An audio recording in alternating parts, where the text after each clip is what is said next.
रूस यूक्रेन जंग मुकम्मल तौर पर बढ़ने से पहले भी इंटरनेशनल लेवल पर ऑयल की प्राइस में इजाफा हो रहा था।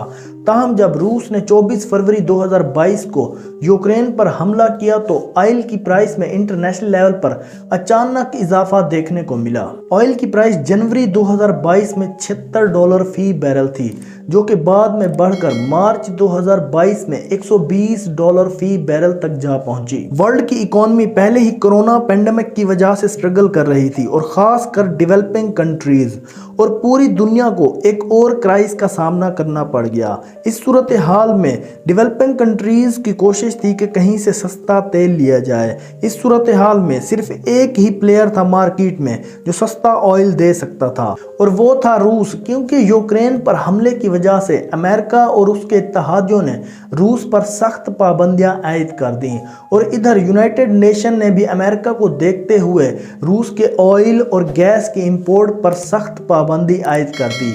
हालांकि यूरोप का 70% ज़रूरत सिर्फ रूस से ही पूरी होती थी। उधर रूस भी पीछे नहीं रहा। अपनी जंग के मामला चलाने के लिए उसने अपने दोस्त ममालिक को आलमी मार्केट की निस्बत कम रेट में ऑयल और गैस बेचना शुरू कर दिया, जिसमें इंडिया भी शामिल था। इधर इंडिया का रूस से ऑयल खरीदना क्या था कि पाकिस्तान में भी एक सवाल पैदा होने लगा।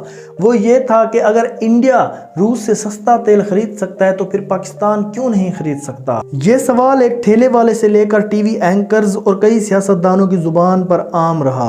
अपने में हर इंसान बैनुल-अक़वामी माहिर बन के ये बता रहा होता था कि सस्ते ऑयल से इंडिया को कितना फ़ायदा हुआ है और निकम्मी और नाहल हुकूमत की वजह से पाकिस्तान को कितना नुकसान हुआ है।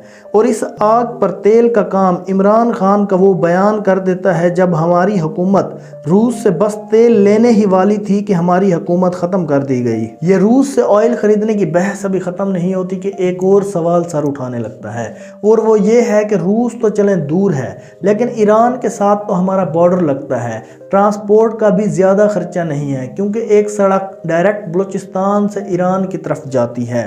तो ईरानी तेल क्यों हम इंपोर्ट नहीं कर लेते। हालांकि यही ऑयल स्मगल होकर बलूचिस्तान के रास्ते पूरे पाकिस्तान में बेचा जाता है, जिससे हर साल पाकिस्तानी मईशत को तकरीबन 100 अरब से ज़ायद का नुकसान होता है। एक रिपोर्ट के मुताबिक पाकिस्तान में 2000 से ज़ायद इस तरह के ईरानी ऑयल के पॉइंट हैं जो कि पेट्रोल बेचते हैं ईरानी ऑयल का। अब आते हैं कि क्यों आखिर पाकिस्तान ईरानी ऑयल इंपोर्ट नहीं करता।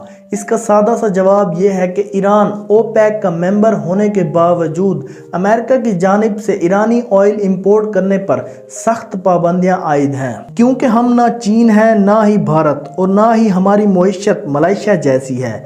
अगर ईरानी ऑयल खरीद भी लिया तो खामखा अमेरिका, सऊदी अरब और इंटरनेशनल मालियाती इदारों की नज़र में आ जाएंगे, और ये नज़र कभी भी मोहब्बत भरी नहीं होगी हमारे लिए।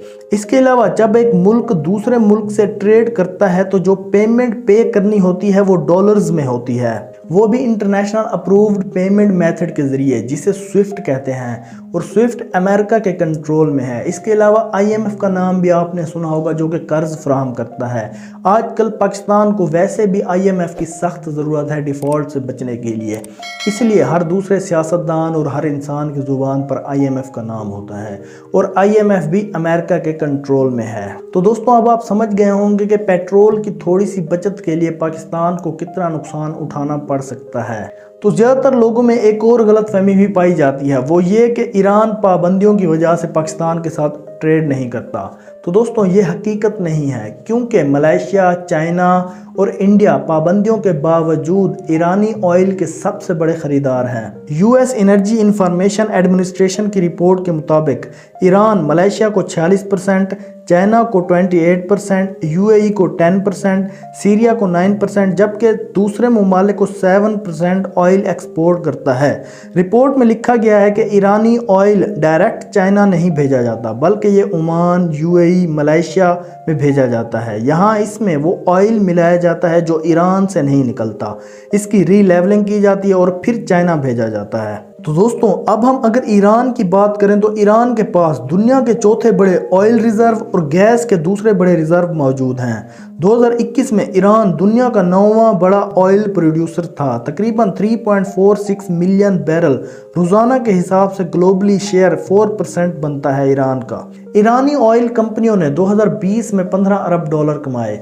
जबकि 2021 में आलमी मार्केट में रेट बढ़ने और चाइना की तलब बढ़ने के बाद इन्होंने करीब 40 अरब डॉलर कमाए। तो दोस्तों अब आप समझ गए होंगे कि ईरानी ऑयल इंपोर्ट ना करने की वजह पाबंदियां नहीं बल्कि हमारी कमज़ोर मईशत है। ये कमज़ोर मईशत मज़ीद मसाइल बर्दाश्त करने की ताकत नहीं रखती। इसके अलावा दोस्तों आपने नोट किया होगा कि रशिया से भी अभी तक ऑयल इंपोर्ट करने में हमारी हुकूमत कामयाब नहीं हुई और ना ही मेरा ख्याल है कि ये कभी रशिया से ऑयल ख़रीद सकेंगे, क्योंकि रशिया से ऑयल तो ख़रीद लेंगे लेकिन उसे कराची पोर्ट पर लाने के लिए अखराजात और मसाइल इतने ज़्यादा हैं कि ये कभी भी ऑयल को इंपोर्ट नहीं करेंगे। ये सिर्फ हमारी आवाम को यहाँ तक ही रखेंगे कि हम रशिया से सिर्फ सस्ता ऑयल ले रहे हैं।